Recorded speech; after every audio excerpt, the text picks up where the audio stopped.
Anyone that has ever had a theological conversation has certainly touched upon the subject of slavery. There are a number of common arguments that Christians use to explain away the fact the Bible appears to promote the enslavement of other human beings, and this video will provide the anti-apologetics to those arguments.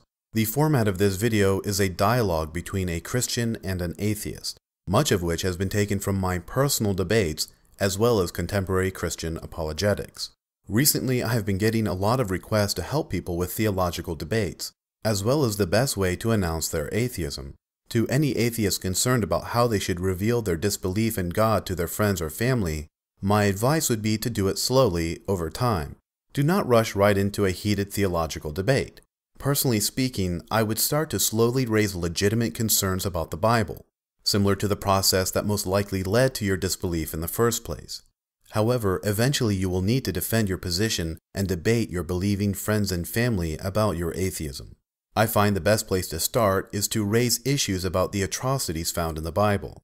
And the topic of slavery has always been one of the biggest hurdles for me to reconcile with the notion that the God of Abraham is a just and loving God.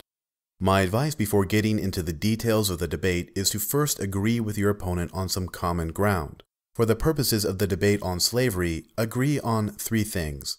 1. The God of the Bible exists. 2. Morality is fixed, unchanging, and prescribed by God. 3. Slavery is immoral. Do not worry if you disagree with the first 2 points. What you are doing is establishing what your opponent believes, so eventually you can expose the inconsistencies in their moral reasoning. You will notice throughout my dialogue that I equate the immoral practice of slavery with prostitution.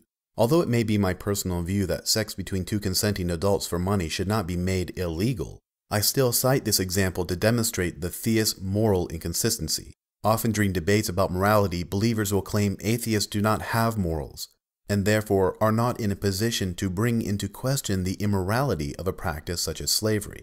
However, do not let them get away with this trick. For the purposes of this debate, you are completely relying on theistic morality. So do not get sidetracked with defending secular morality. Remember to keep focused and do not move on to other subjects until the issue you are debating has been resolved.